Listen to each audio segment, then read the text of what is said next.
Неге мен әр тиынымды жазып жүремін? Қазіргі таңда менің жеке шығыным 2,5 миллион мен 4,5 миллион теңгені құрайды. Бірақ мен жазуды 6 жыл бұрын 15 мың теңге құртсам да жазып бастағам.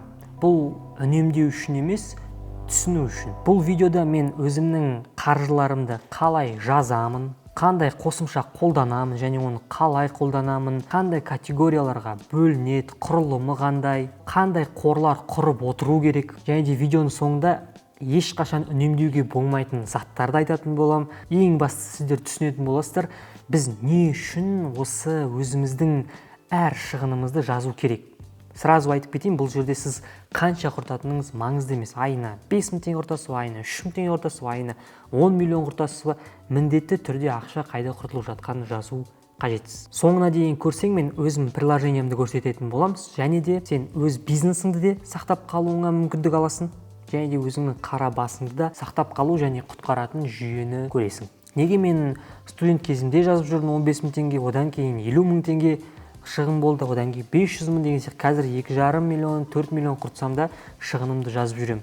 Бұл не үшін десеңіздер, ең бастысы, өйткені бақылау жоқ жерде тұрақтылық жоқ жерде көрінбейді, көзіміз жабулы болады. Егер өзіміздің көзіміз қап-қара болатын болса, бізде стресс, депрессия пайда болатын болады. Бұл жазу маған нені берді десеңіздер, егер мен ертең 500 мың теңге болып қалса, менің табысым, мен 500 мың теңгеге өмір сүретін болам, 300 мың теңге болып қалса, 300 мың теңгеге өмір сүретін болам. Бір системаны өзіңізге құрып алсаңыз, әрі қарай сол система арқылы өзіңіздің өмірлік деңгейіңіздің табысыңызға қарай өмір сүретін боласыз. Барлық кәсіпкерлердің қоятын сұрақтары, мен не үшін өз шығындарымды жазу керекпін деген сияқты. Бұл тек қана кәсіпкерлерге емес, кез келген адам өзінің шығынын жазу керек. Не үшін? Бұл аз жұмсау, үнемдеу, өзіңнің аузыңнан жыру деген мағына емес, бұл түсіну. Нақты қанша құрта аласың, қанша өмір сүре аласың, қай кезде бизнестан алуға болады, қай кезде бизнестан тиіспеу керектігін түсінесің. Былайша айтқанда, сенің көзің былай болады. Сен қайда құрып жатқаныңды білмейсің, не істеп жатқаныңды білмейсің, жабық болады. Ал сен барлығын жазып, расходтарыңды, өзіңнің қанша тауып жатқаныңды білетін болсаң, көзің ашық, және де сен не істеп жатқаныңды білетін боласың. Ал егер сен не істеп жатқаныңды білсең, сен депрессияға, стресске түспеуге саған қорған болады. Көп адам неге депрессияға, неге стресске түседі десеңіздер, алда не болатынын білмейді, қандай пландары бар екенін білмейді. Адам түсінбеушіліктен, және де қараңғыдан депрессияға, стресске түседі. Бір цитата оқыған болатын, қаржылық сауаттылық деген, финансовый грамотность, ол байлық емес, ол түсіну, ясность. Орысша айтып кететін болса, финансовая грамотность — это не богатство, это ясность, куда ты тратишь деньги, откуда ты зарабатываешь и твое состояние.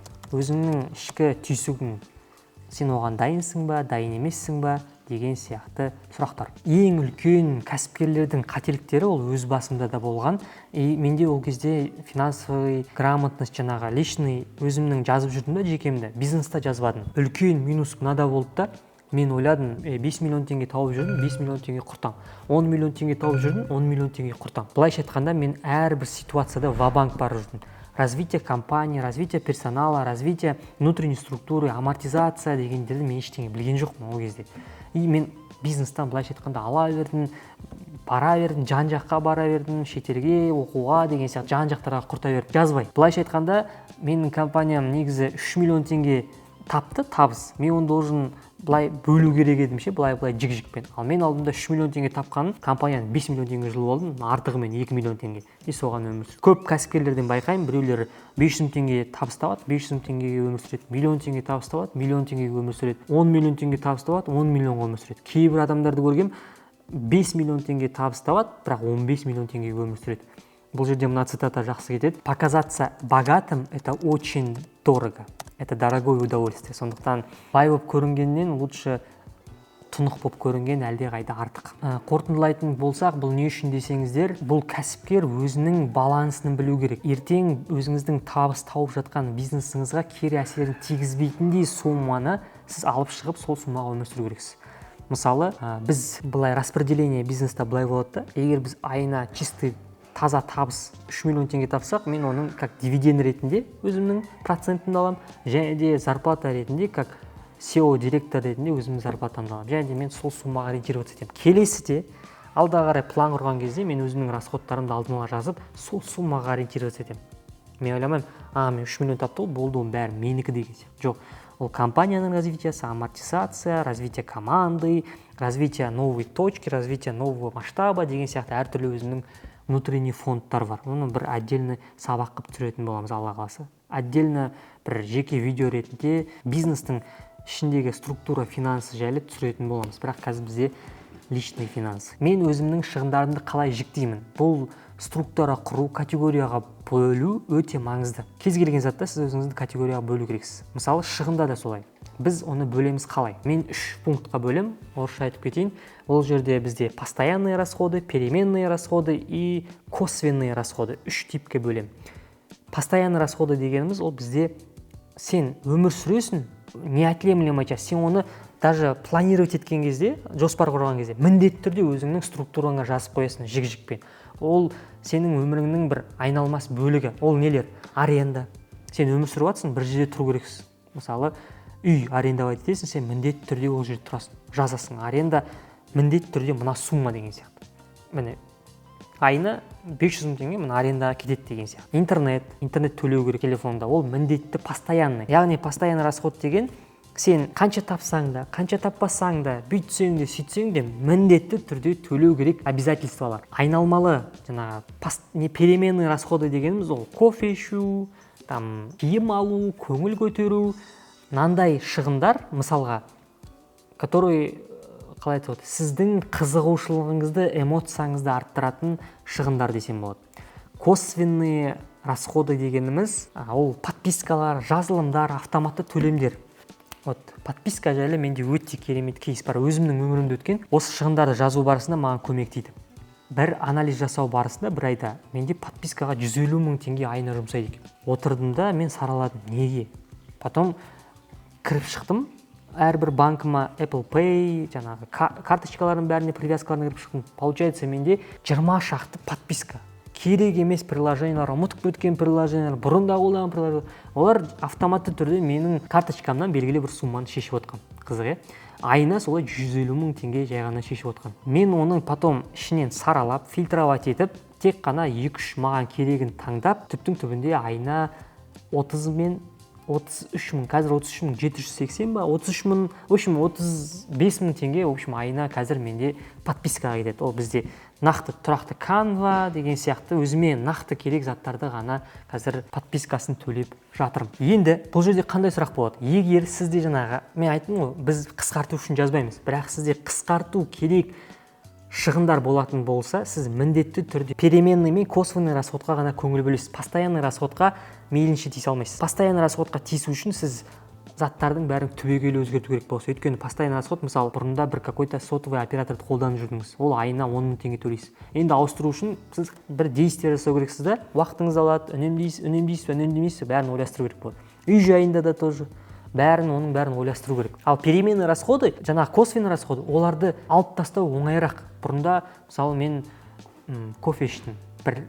Бір-екі апта кофе ішумен айналысып көрдім. Маған өте қызық емес болды. Шығындарым және де артты. Маған ешқандай келіп кетер болмағаннан кейін мен бұрында да кофесіз өмір сүрдім, қазір де өмір сүре аламын деген тұжырыммен мен кофені алып тастадым. Және де ол кофенің ақшасын басқа инвестиция немесе басқа да маған пайдасын тигізетін заттарға шешуге жөн көрдім. Бұл кофе пример ретінде. Негізі ондай примерлер өте көп. Кофе сіздер чтобы түсінікті болу үшін. Енді түсінік. Бұл жерде мақсат өзіміздің ауыздан жырып қиып тастау үшін емес, өте керемет зат.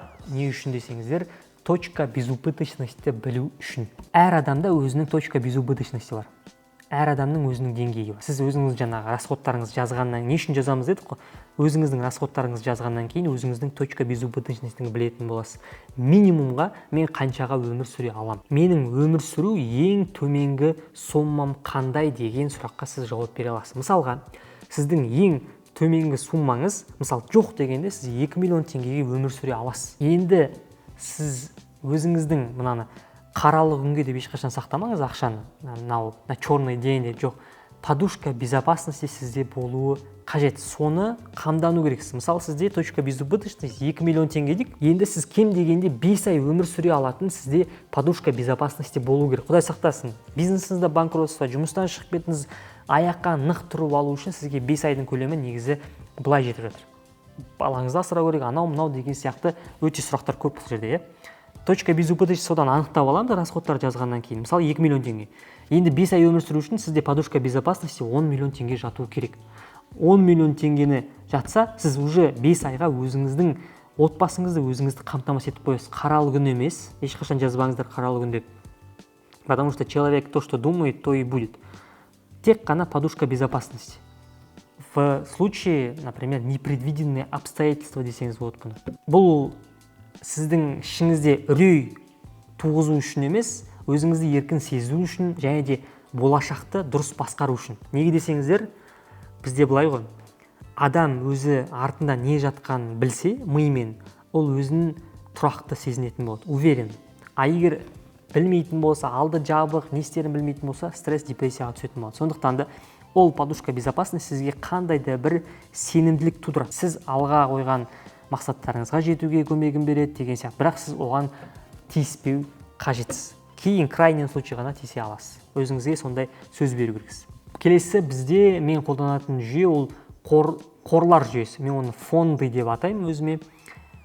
Фондыларды мен не үшін сақтаймын? Бұл менің болашағымның бір кепілі десем болады, қорғаны десем болады. Мен бұл тек осы айға емес, келешек айларға да, келешек жылдарға да қор жинаймын.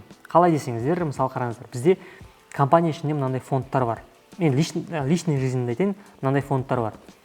Үлкен покупкаларды әркімнің өзінің үлкен покупкасының суммасы болады. Менікі мысалы 500 мыңнан әрі қарай менің үлкен покупкам болып саналады. 500 мыңға дейін кейбір заттарды кейде ойланбай алуымыз мүмкін, ала салам деген сияқты. 500 мыңнан кейін уже маған бір тұрақты түрде ойлану керек. Мынаған мынанша кетеді, мынаған мынанша кетеді. И және де жоспар құрамыз. Қараңыздар, егер маған көлік алу керек болса, мен 2 жыл бұрын пландаймын. Мысалы, қараңыздар, үлкен покупка, көлік примерно 30 миллион теңге тұрады. Оны мен 2 айға бөлем, мынандай сумма жинап отырам. Фондқа сол сумманы жинап барып қана Аллахтың қалауымен сол жасайын деп жатқан, істейін деп жатқан затымызды аламыз. Мысалға, мен компьютер алайын деп жатырмын. 2 миллион теңге тұрады компьютер. Оны фондты 2 айға, 2 жылға, 3 жылға өзіңізге керек мөлшерде табысыңызға қарай бөлесіз, қандай да бір процентімен. Бұл жерде бастапқы біле кететін жайт, ол сіздің табысыңыздың 20%-нен аспау қажет. Неге десеңіздер, өйткені көп адамдар өзінің табысынан көп заттарды алып, деградацияға ұшырауы мүмкін. Кейбір адамдар болады қандай 200 мың теңге табыс табады, және де 3 миллионға смартфон алады дейінші. И ол сіздің финансовый показателіңізға өте ауыр болады. Сіздер білесіздер, оны кредит аласыздар, проценті бар деген сияқты соотношение сәйкес келмей қалады. Сол үшін біз саралаймыз осы жақтан именно қорды алдын ала дайындалу мақсатында. Табысыңызға қарай. Мысалы 2 миллионды бөлеміз, саралаймыз, әр табысымыздан откладывать етеміз фондқа. Жиналып біткеннен кейін, это обозначает, вот сен молодецсің, Расул, 2 миллион теңге жинадың, енді спокойно өзіңнің армандаған немесе план қойған компьютеріңді ал деген сияқты. Және де менде әр покупканы жасау барысында фильтр покупки деген бар. Менде өзіме 5 сұрақ қоям, одан да көп сұрақ қоям. Нақтылай түрде не алуға маған қажет деген сияқты. Егер ол туралы видео түсір десеңіздер, міндетті түрде түсірем, комментарияға өз ойларыңызбен сол жайында жазып кетіңіздер. Ол сізге керек па, не үшін керек, эмоция емес пе екенін анықтайды. Прямо сіз оны қолдана аласыз ба деген сияқты. Бұрында өйткені мен эмоциямен көп покупка жасайтын. Және де сосын одан кейін отырып, саралап, өкініп отыратын боламын. Өйткені ол келешекте үлкен шығын. Келесі бізде сұрақ, неден бастасам болады? Бұл көп кәсіпкерлердің сұрағы, осы финансовый неден бастасам болады? Шағын кез келген бүгіннен бастайсыз. Шағын кішкентай ғана әрекеттер, бүгіннен расходыңызды жазасыз, бүгіннен приложение жазып аласыз. Бір қарапайым кез келген приложение жазып аласыз. Финансыңызды любой жерде жүргізуге болады.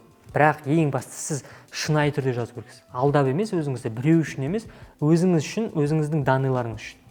Қанша тауып жатырмын, қанша шығындап жатырмын, балансы қандай деген сияқты. Маңыздысы осыда. Енді нақтылай түрде поэтапно қалай жасау керегін айтып кететін болсақ, бірінші сіз кез келген қарапайым приложениені жүктейсіз, немесе Excel-де құрсаңыз болады, өзіңіз білесіз. Одан кейін өзіңіздің шығындарыңызды жаза бастайсыз. 30 күннен кейін ақ өзіңіз түсінесіз ақша қайда кетіп жатқанын, қайдан алып жатқаныңызды, және де бұл өзіңізге қызық болу керек. Одан кейін оларды категорияға бөлесіз. Сізге жаңағы керек постоянный, переменный, косвенный деген сияқты әркімнің өзінің категориясын ойлап тапсаңыздар болады. Өзіңізге қалай ыңғайлы. Одан кейін сіз өзіңіздің нөлдік нүктеңізді, точка безубыточностіңізді есептейсіз. Одан кейін кемінде 1 айлық қор, 5 айлық қор аралығында қор жинайсыз. Фонды, жаңағы мен айтқандай, бір үлкен покупкаларға фонд жинайсыз, және де точка безубыточностіңізға, өзіңіздің өмір сүру аймағыңызға, өмір сүру айыңызға, мысалы, кем дегенде 5 айдан жоғары қою керексіз. Бірақ көп сумманы да сақтап қажет емес. Мысалы, кейбір адамдарды көрген қорға 300 миллион сақтайды. Ондай ақшалар, мен ойлаймын, жай жатуға болмайды. Ақша әрқашанда айналымда болу керек. Бұл жай ғана мен айтқандай реттік жүйе емес, осының бәрін ұстау деген сияқты емес. Ең бастысы тіттей қадамдармен нақтылай түрде тұрақтылық керек болады.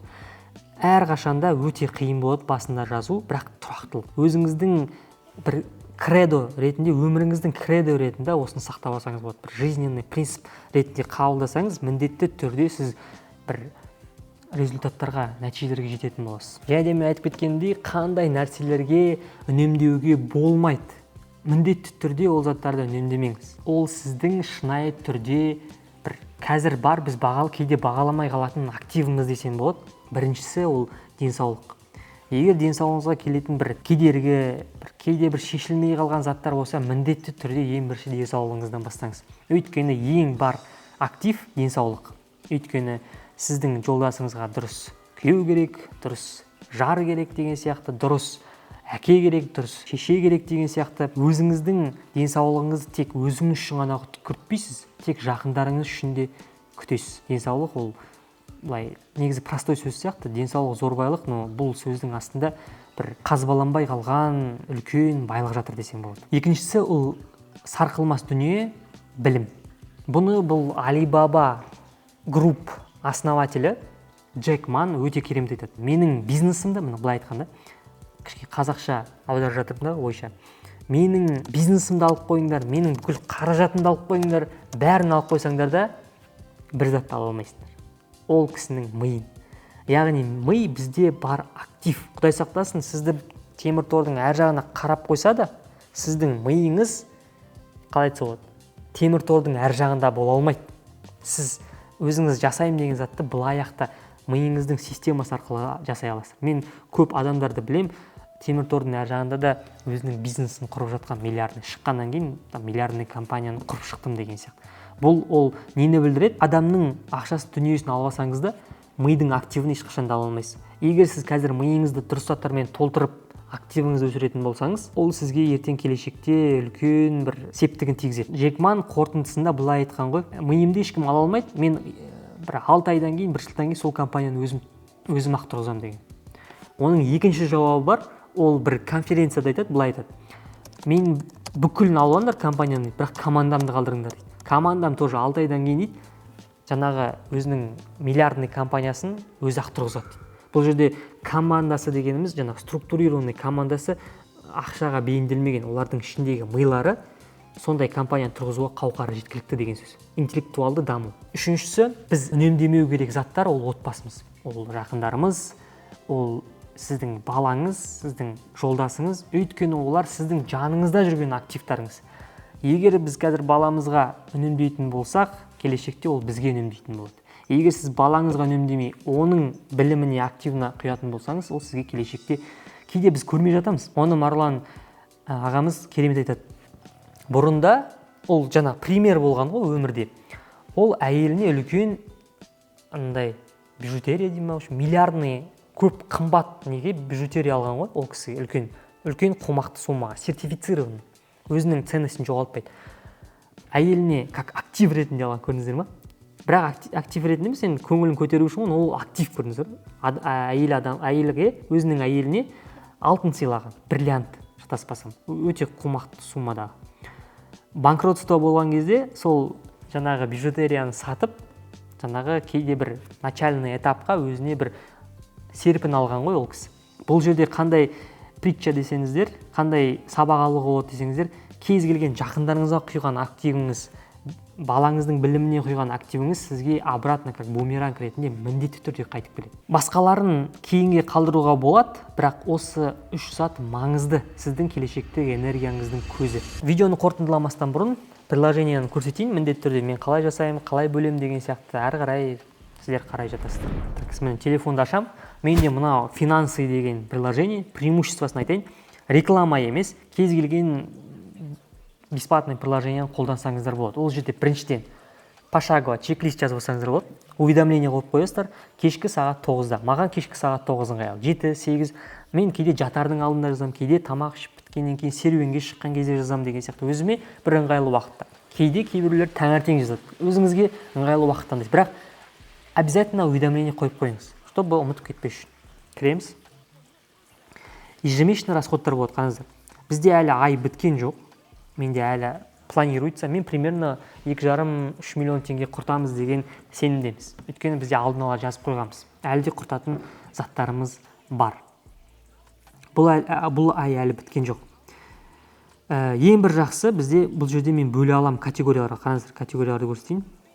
Обязательно сіздерде категорияға бөліп қойыңыздар. Ол продукты питания менде, здоровье, образование, дети, там кафе, спорт, развлечения, транспорт, дом, коммуникация, личные покупки, подарки, путешествия, мероприятия, одежда, прочие, подписки, бизнес, садақа и другой.